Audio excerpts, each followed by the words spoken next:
Namu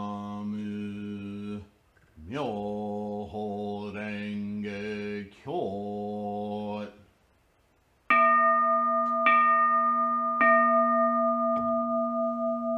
Namu Myoho Renge Kyo.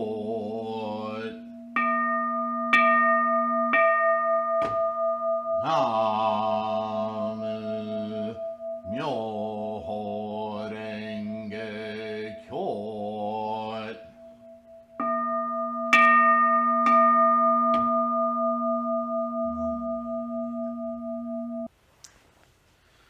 Namu Myoho Renge Kyo. Welcome.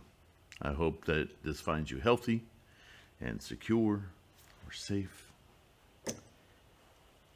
Namu Myoho Renge Kyo. What the heck does that mean? Why do we chant it? And more specifically, a question I get from time to time is, who made up Gangyo, basically? Why do we recite these two particular chapters and these two particular portions of the chapters? And what do the characters Namu Myoho Renge Kyo mean? And these are ongoing questions.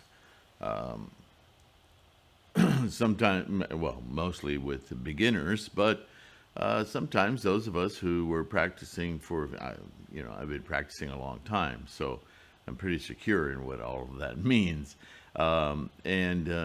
If you haven't reviewed the playlist for Gosho, Nichiren's Gosho, don't feel bad because there's hundreds of videos. Nichiren was, fortunate for us, quite prolific. So he really takes apart Shakyamuni's Buddhism and specifically the Lotus Sutra, although he is a scholar of the entirety of Buddhism. And he wrote several letters specific to the characters of sometimes just the character Myo, other times Myoho. He spent a lot of time on those. There's not a lot of Gosho on the entirety. There's Gosho on the recitation. There's Goshos, lots of Goshos about the Hoben chapter and the lifespan of the Tathagata chapter. Very critical teachings that from which Nichiren devised his mandala and made obvious what Shakyamuni's ultimate teaching was, so that anyone could open up or discover or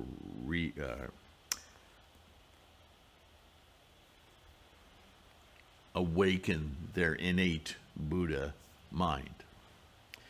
And I wrote a book some time ago. I don't know that. It's an assemblage. It's not something I actually wrote. I think I may have some. So I assembled all of the letters from the Goshos that seem to relate specifically to the daimoku. And I don't know. I'll have to check my bookstore to see if this is available online. But as I just said, there's so many Gosho that if the daimoku is something that you're specifically wanting to take a bit of a dive into and see all of the ways that Nichiren describes the daimoku and what it means, you may at first get the impression that he's unsure what the characters mean because he seems to, in each letter, have a different definition. But I think that's why I put this book together, so that once you read all of the references to the characters of the Lotus Sutra, the Myoho Renge Kyo, and they're more than just this, because these letters are specific to the entire daimoku, and there are 1, 2, 3, 4, 5, 6, 7, 8, 9, 10, 11, 12, 13. Interesting. So there are 13 gosho in this one book that are specific to the daimoku itself. And I thought I would go through, read one of them today. It's a very short one. Just to broadly answer not just the daimoku, but the structure of recitation, our gongyo, and the significance of it. And at the same time, as I read this, I want to point out, you know, we can't turn a blind eye or a deaf ear to what Nichiren very carefully lays out as the essential practice of the Lotus Sutra. And in it, I think you'll see as I get toward the second page here, that what our attitude should be, what our intent in mind should be when we practice Lotus Sutra. And it has absolutely nothing to do with granting wishes or gosh, so many other things that you'll hear from different organizations, different sects, and it becomes, just from this one letter, it becomes painfully obvious how they are not true to the teachings of Shakyamuni. And I'm not bashing Buddhists here. What I'm saying is the leadership, the people in control of those groups or those sects, who should be the utmost scholars, calling themselves Nichiren Buddhists, of all people, they blatantly know that they're not doing as Nichiren instructed. So what should we think about those people? Right? Nichiren's pretty strict about that sort of thing. How many goshos have we gone through together where Nichiren's admonishments of other sects, let alone in his day, there were no other Nichiren sects, but simply anyone who would mislead or incorrectly propound the teachings of Shakyamuni incorrectly should be immediately corrected, right? That's just you and me, each other going, no, you don't understand, right? It doesn't have to be angry, but it has to be done because it's imperative. Otherwise, you're lost. You're not practicing correctly. It's worse than if you didn't practice at all. And those are Nichiren's words. I'm not making this up. But when it comes to other sects that are making serious errors intently about the order of the teachings, which teachings are superior to others, which teachings come in what order, or they revert to older teachings, right? Nichiren himself says this can only be ego. This can only be political power. This could only be personal agendas, because it's not Shakyamuni's agenda. It's not the agenda of Buddhism. And Nichiren, my gosh, after the hundreds of goshos we've written, how could you not know how strict Nichiren is about practicing Shakyamuni's Buddhism correctly? And why would he be so strict? Ask yourself. Because this is a practice of illuminating the mind, relieving you of all stresses in life. What could be more important to get right? This isn't playtime, right? So I get it. I very much get it. I very much appreciate Bodhisattva Nichiren's effort. by his own words repeatedly over and over again. I'm just a humble guy. I'm not exceptional in any way save one. That I've dedicated every moment of my day to practicing this Buddhism correctly, Shakyamuni's teachings correctly, and making it my business to assist others to accomplish the same thing. A votary, a standing up for a teaching instructor, guider, assistant to others achieving their bodhisattva life, their Buddha way, their enlightenment. How many ways can we say the same thing? And so this book is an example of how profound these Myoho Renge Kyo, these 5 characters with Namu as our dedication and ears open, eyes wide open, single-mindedly, right?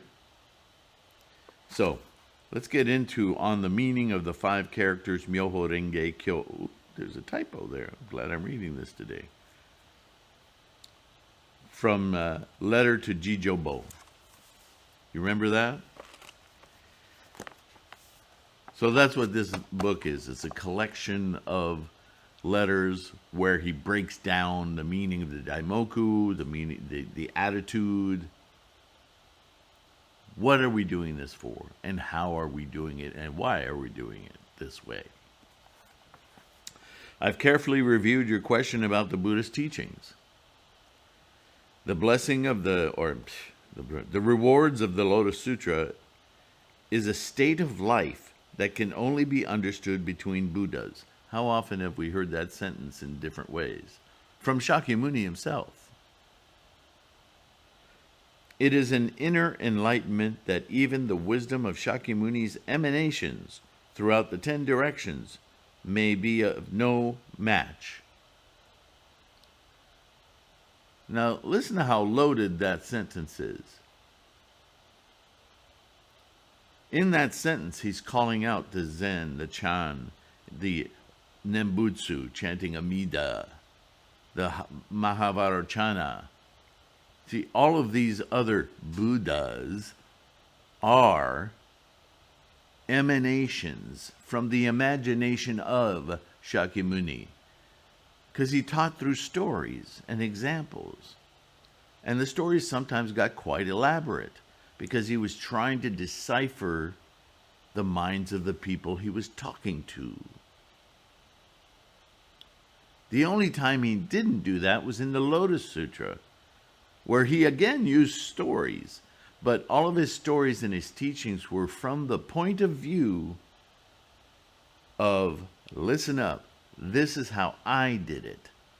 All of the other sutras are, listen up, here's what you need to do to get there, to get to where I am. Right? On the one hand, talking to the capacity of the people in his time, and on the Lotus Sutra, talking about, all right, here's how I did it. This is how you can do it too. It's from his place as somebody who's attained Buddhahood.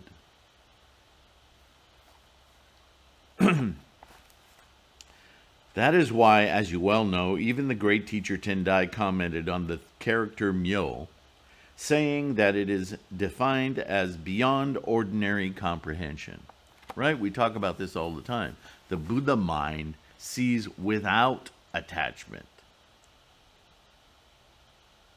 The same stuff takes place in samsara and understands samsara without being sucked into it. Different comprehension, different perception, different cognition.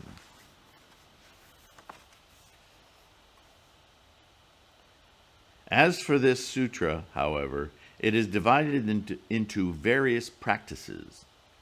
These are the teachings that were known only by men such as Tendai, Miaolo, and Dengyo, the great teacher Dengyo in particular, even though he was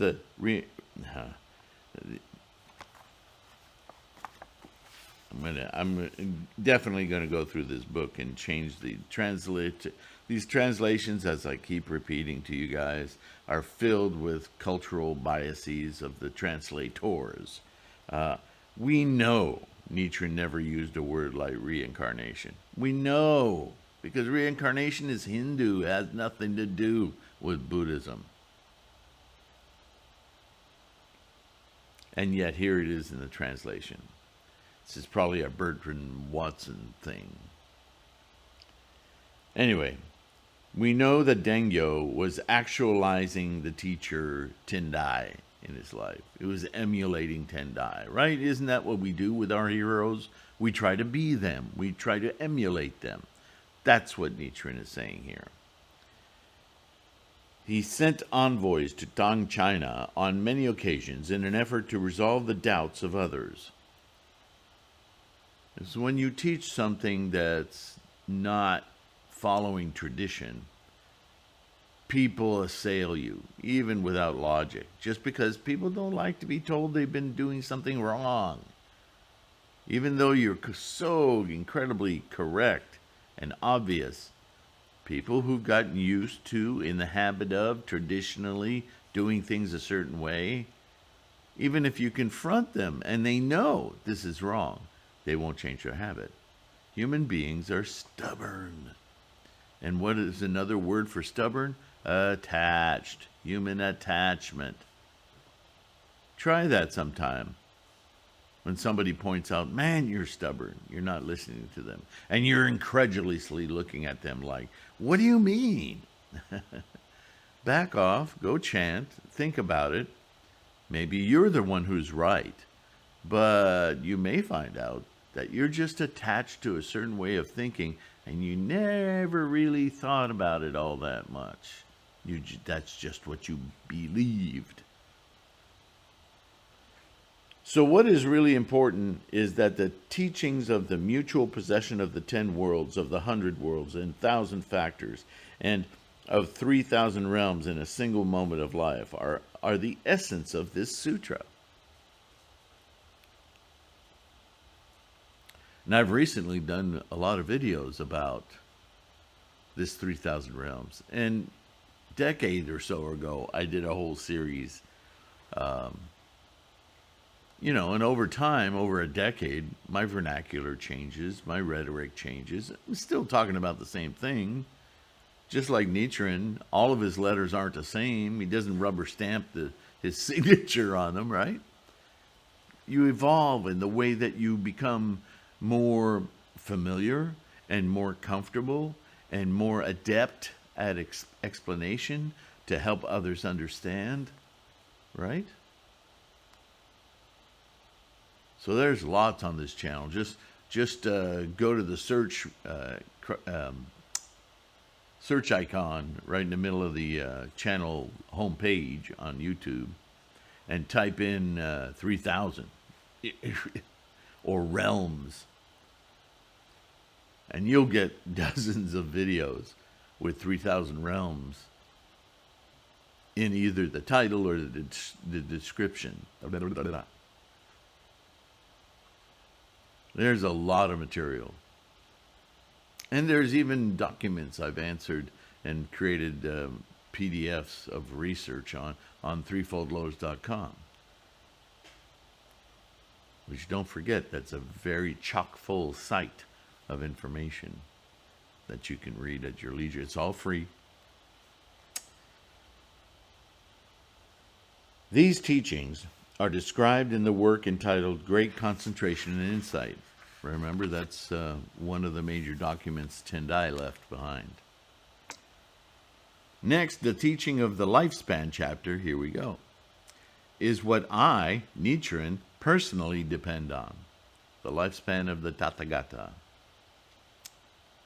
Although Tendai and Dengyo also understood it in a general way, they never put it into words or proclaimed it, that particular chapter. in their day, in their time, in their era, the people, the students, the monks that were practicing underneath them, if their focus had been the lifespan chapter, they might not have understood the significance of it. But in our time, our capacity, Nichiren, our teacher,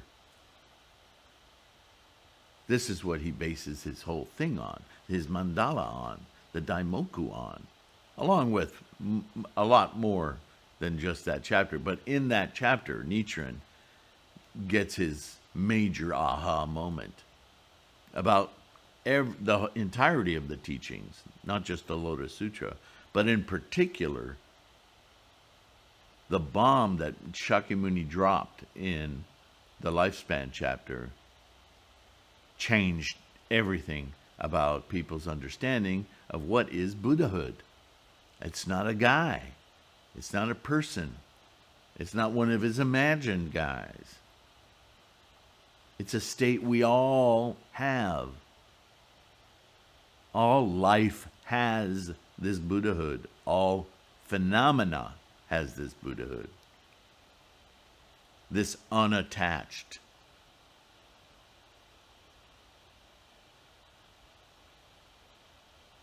pervasive knowledge, uninhibited, unhinged. Although I shouldn't use that word because it has negative connotations. Although Tendai and Dengyo also understood it in a general way, they never put it into words or proclaimed it. The same is true of Nagarjuna and Vasubandhu. The verse section of the chapter states, quote, single-mindedly desiring to see the Buddha, not hesitating even if it cost them their lives. That's the kind of resolute mind we're talking about here. Nichiren got that. He read that and he knew this is the overriding concept of Buddhist practice. If you don't have this kind of determination, where, God darn it, I'm going to manifest my Buddha mind. I'm going to see beyond this mire that I'm always bouncing around and emotional about, quizzical about, doubtful,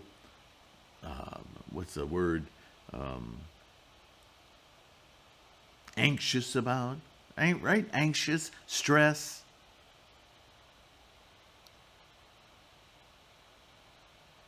Just be convinced, your conviction. I'm going to experience my Buddha mind now. So people ask me, what do I think about when I chant? Single-mindedly desiring to see the Buddha. That's your entire practice.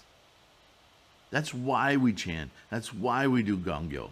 That's why we study. So we can beat it into our heads that all these distractions are not Buddha. They're samsara. They're suffering. There's stress. There's anxiety. If you want to stay here and have your chocolate silk pie when you're done, cool. But let's not be attached to all that, and let us experience the core, the marrow of the amazing life and opportunity we have in this life to know the drama without being in it. Because life is a huge cosmological drama. And we just have this little tiny brain and mind to perceive it without getting sucked into it. That's the whole deal, ladies and gentlemen, boys and girls. So it's right here in this one letter.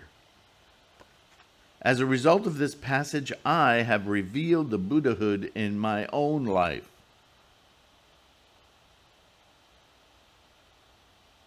So Nichiren is being a true bodhisattva at this point as he's talking to Jijobo.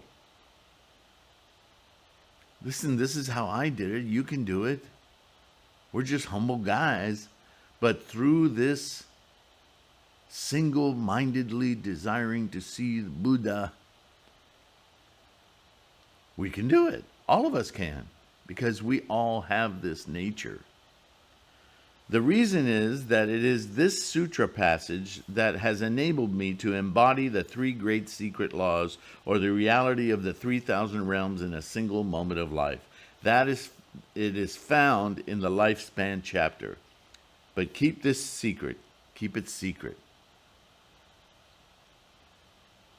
Because if you tell people who aren't studying or practicing correctly that this is where the answer is, and they don't have that kind of resolute, single-mindedly desiring to see the Buddha mind, they'll ridicule you. They'll think you're off your rock. Or they'll argue with you. Or they'll say, no, no, no, no. All you have to do is walk around mindlessly chanting Amida's name. They don't get it. They're just rote doing stuff. They're not single-mindedly opening their Buddhahood. They're not even thinking that way. They've been distracted completely under the guise of Buddhism to do, happy sauce. And Nichiren's upset about this. How many letters have we read where he's just railing against these other sects and the way that they've chosen to use people, right, and control them. They've turned what is an amazing methodology to awaken into a religion. So I don't blame people who think Buddhism is a religion, because there's so much baloney out there that turns it into a religion. It never, ever was the mission of Shakyamuni Buddha. Certainly not the mission of Nichiren. Right? They were trying to awaken people, not give them something to do, not just invent more rituals for them to sink their teeth into and then feel, like, oh, now I can go shopping. Seriously, this is huge.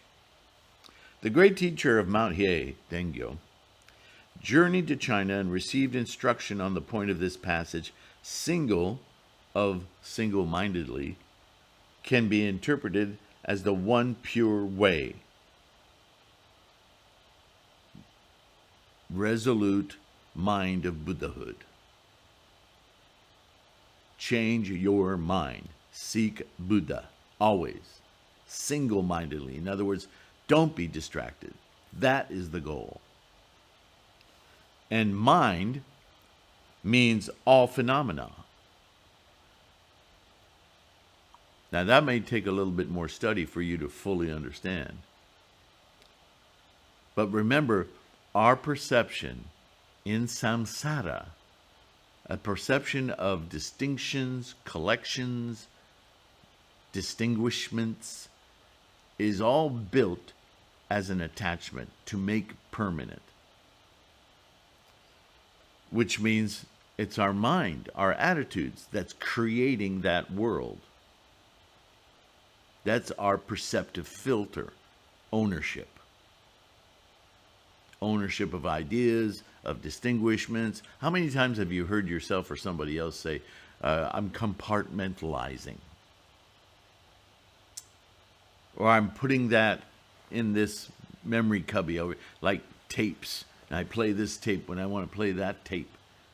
Is there any change implicated in that? No, that's all about permanence.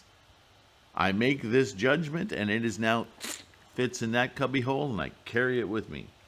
But that's anti-reality, because nothing is static in the world, in the universe, in life. Everything is in a state of flux, constantly changing. So by making things permanent, oh, you're here, you're this, you're that, you're those, is samsara. It is attachment. It is stressful. It causes anxiety. Where's my this? Where's my that? Where'd they go? If they're not here, they're not here. They're gone. Don't stop thinking about them. What? Buddha mind goes, wow, look at all this stuff. It doesn't distinguish everything. It sees it distinguished, but it's all the same. Life is life. I can't, again, just as I just read, that can only be understood amongst those who are enlightened, Buddhas. Now keep that in mind, because we're going to get to another mic drop here.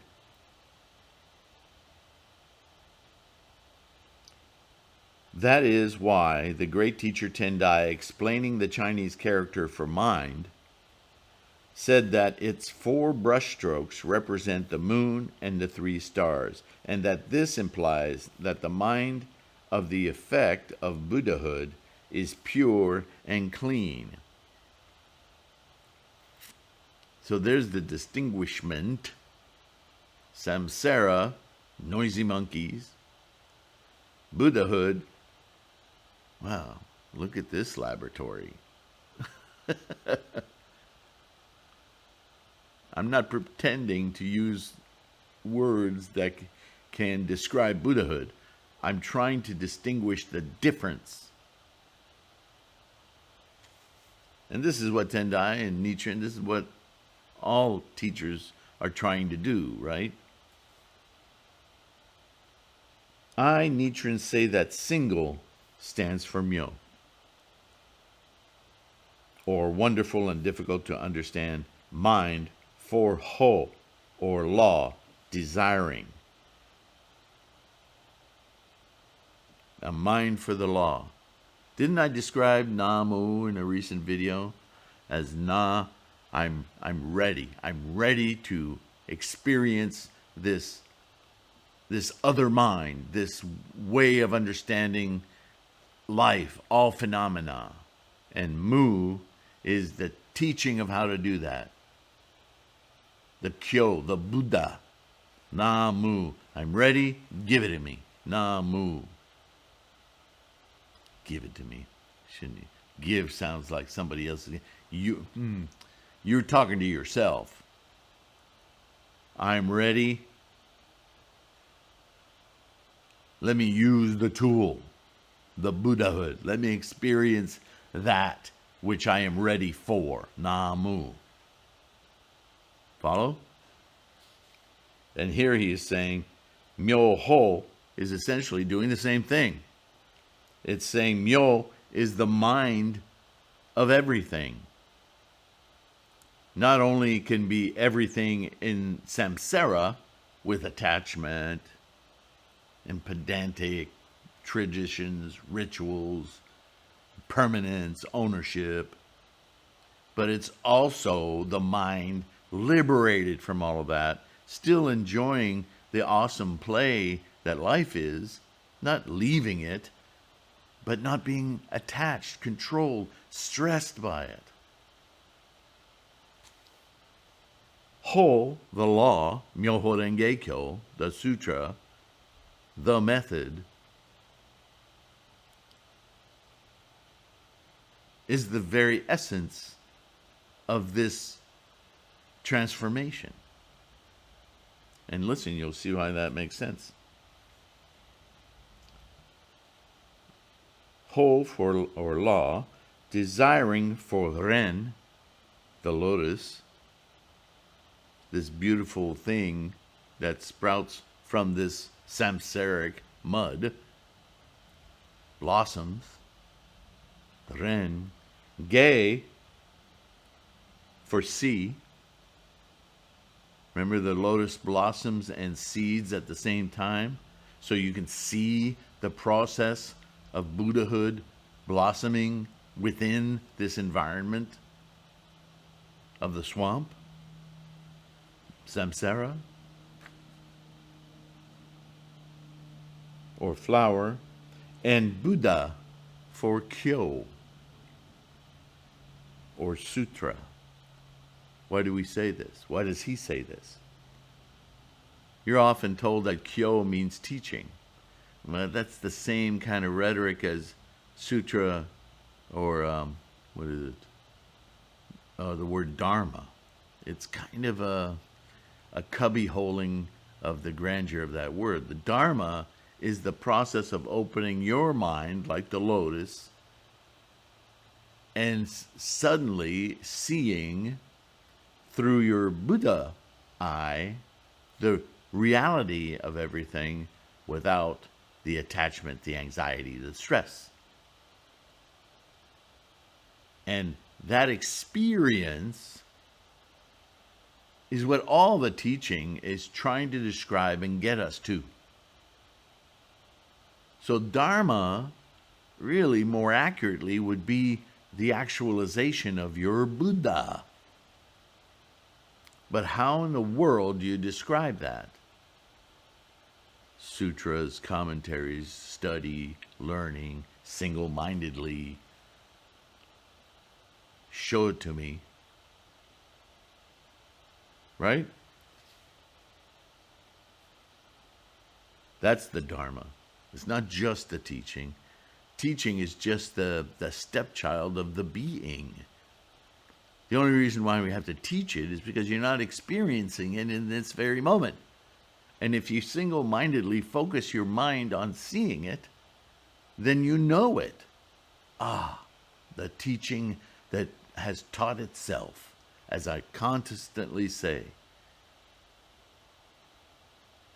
We are not teachers because we decide to be. We are teachers because that is our process of knowing. Unfortunately, in samsara, we take that process and we say, I know that, and I know that, and I know that, and we store all of this as though we own it. But in Buddhahood, when we know Buddhahood, knowing is a completely different thing.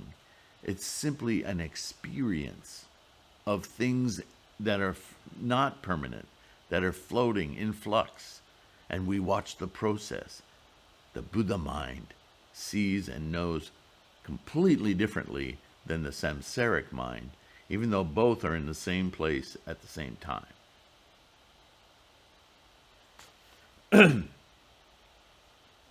In propagating these 5 characters, practitioners should not hesitate even at the cost, if it costs them their lives. That's just a description of how completely dedicated and determined you need to be. Picture an Olympic athlete, a track and field athlete, or any athlete.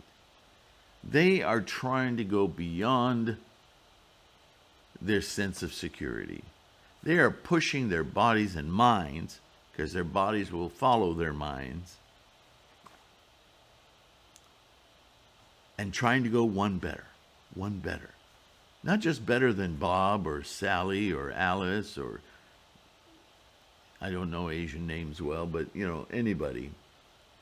Not just better than them, although that might be a samsaric motivator, but more to the point, the great athlete, the one who really breaks records, is the girl or gal or man whose focus is on bettering themselves. The fastest I've ever gone on this is 1:10. Can I do it in 1:05? I'm going to do it in 1:05. This is it. I'm going to break a minute. I'm going to do it. I'm doing it now. This is it. Here I go. Right? The kind of commitment, the kind of conviction, that's the same kind of conviction you need to have when you chant to your mandala. Not wandering around going, I wonder if I can get Bob to love me. I'm wondering, I really, really want that new this or that. Or, whatever it is. Desiring things is samsara, folks. That is not practicing Buddhism. That's practicing samsara. What the hell are you doing? Right? I'm using the royal you. Don't take this personally. But there are still groups out there who think that chanting is about getting stuff. How more locked into your attachments can you be? It's contrary to everything we read or learn, and yet it continues. It's mind-boggling. Now listen.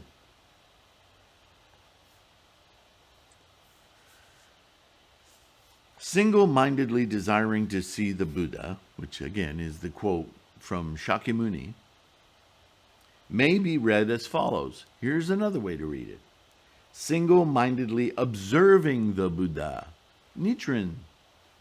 Observing the Buddha, concentrating one's mind on seeing the Buddha, and when looking at one's own mind, perceiving that it is the Buddha. Now, I don't know any more plain language than that. Did he say anywhere in here that single-mindedly desiring to see the Buddha was to get that new car?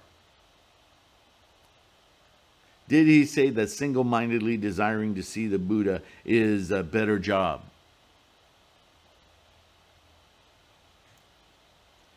Did he say that single-mindedly desiring to see the Buddha is losing 20 pounds? I mean, I sound ridiculous, don't I? And yet, hundreds of thousands of people are practicing that way. Why? Who told them to do that?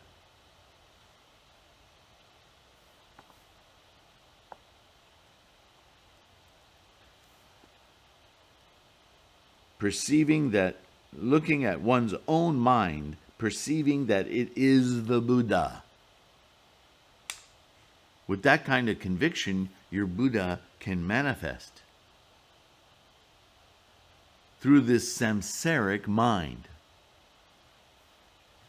Having attained the fruit of Buddhahood, the eternally inherent three bodies, I may surpass even Tendai and Dengyo and excel even Nagarjuna and Mahakashyapa.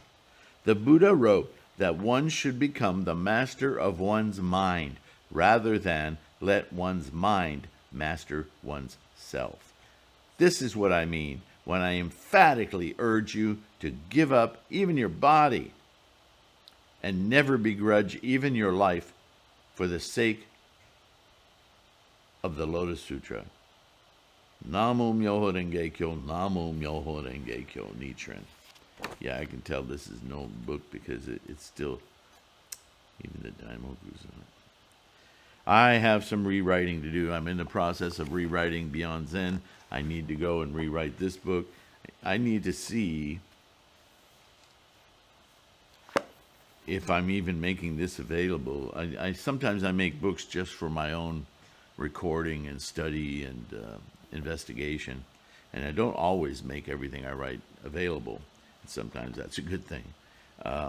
So I find this to be a tremendous study aid, and now that I realize how many of you are kind of searching for this kind of information, I'm going to do a quick rewrite on it. Of course, this is all Nichiren's writing, so it's not like I have to rewrite much of it. I just need to correct the vernacular. And once I get that done, I'll re-release it if it's released. If it's not, then I'll release it. And you'll be able to find it on lulu.com lulu.com/spotlight/Kwun. All right. Well, I hope that was helpful. I hope that gives your practice something to focus on. Well, I still managed to do it under 45 minutes. Thank you for being here. I appreciate you guys so much. Just for your practice and your eyeballs on these videos. And don't forget the podcast. You can download them, just listen to them. Not sure how that translates, but you guys will let me know, please. My patrons, those on Patreon and those outside of Patreon, you guys are amazing. You keep this going.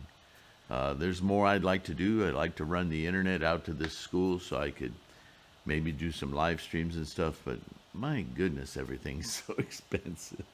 You know, I'm sorry, I'm not going to whine about the economy. But, you know, that's just the nature of things. So we'll do what we can. And for what we've been able to do thus far, you guys are dramatically cool. whatever that means, right? No, I just deeply, deeply appreciate your commitment. Keep going, deepen your practice, single-mindedly. When you go in front of that mandala next and you sit down and you start chanting, make sure that every time you chant daimoku, you do it with commitment. Otherwise, you're just singing a song. That's okay, but why not maximize it? Why not make it happen, right? And with that, I'm going to let you go. Thank you again so much. Be gentle to your health and be kind to yourself and others. And I will see you in the next one. Namo Myoho Renge Kyo. Bye.